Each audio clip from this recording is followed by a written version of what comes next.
Nənə əti dadlı olur. Nənənin evi hardadır? Bizim günümüz nəğmə qonub dilimize.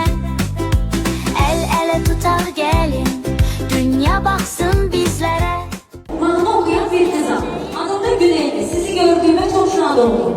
Siz de beni gördüğünüz